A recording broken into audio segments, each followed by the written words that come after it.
حضرت ام سلمہ حضور علیہ الصلوۃ والسلام کی اہلیہ ہیں.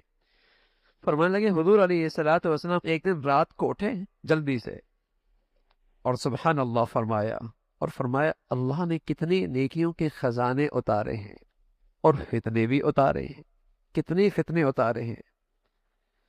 اور پھر نماز میں کھڑے ہو گئے اور پھر فرمانے لگے نماز سے فارغ ہونے کے بعد رب کاسیات فی الدنیا عاریات فی الآخرہ، کتنی ہی دنیا کے اندر لباس پہنی ہوئی ہوں گی لیکن آخرت میں بے لباس ہوں گی.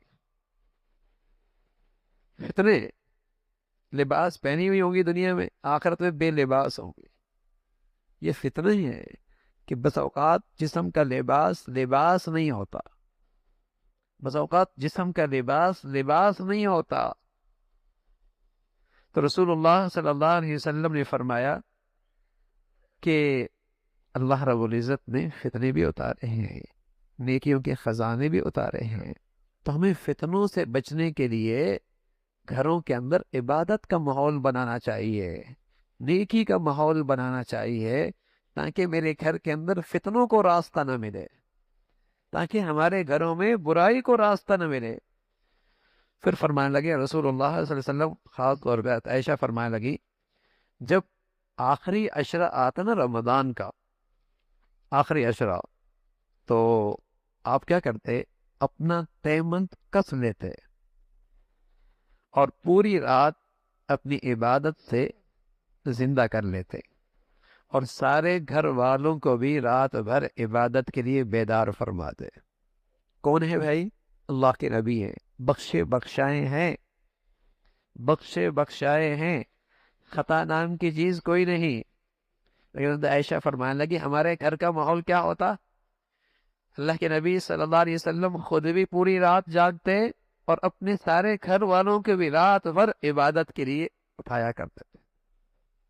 پوری رات عبادت ہو رہی ہے. حضرت علی بن طالب فرمانے لگے رسول اللہ صلی اللہ علیہ وسلم رات کے آخری حصے میں اٹھتے، رمضان رات کے آخری حصے میں رمضان میں اپنے گھر والوں کو اٹھاتے اور پورے سال وطر کے لیے تو رات کے آخری حصے میں اپنے گھر والوں کو بھی اٹھایا کرتے. حضرت عائشہ سے کہتے اوتر عائشہ، اٹھو نا، وطر کا وقت ہو گیا ہے. سنت یہی ہے کہ وطر رات کے آخری حصے میں پڑھے جائیں عام دنوں کے اندر. پر میں پوری رات اللہ کے نبی صلی اللہ علیہ وسلم کا معمول تھا تہجد کا اہتمام اور اپنے گھر والوں کو بھی اس نیکی میں اپنے ساتھ شریک کرنا، اپنے ساتھ شریک کرنا.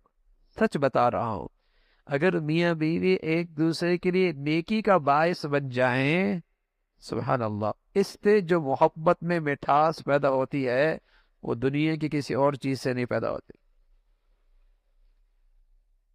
اس سے جو محبت میں مٹھاس پیدا ہوتی ہے اور کسی چیز سے نہیں پیدا ہوتی. اس سے جو آپس کا اعتماد کی فضا بنتی ہے کسی اور چیز سے نہیں آتی. کہ شوہر بیوی کے لیے نیکی کا باعث بن جائے اور بیوی شوہر کے لیے نیکی کا باعث بن جائے.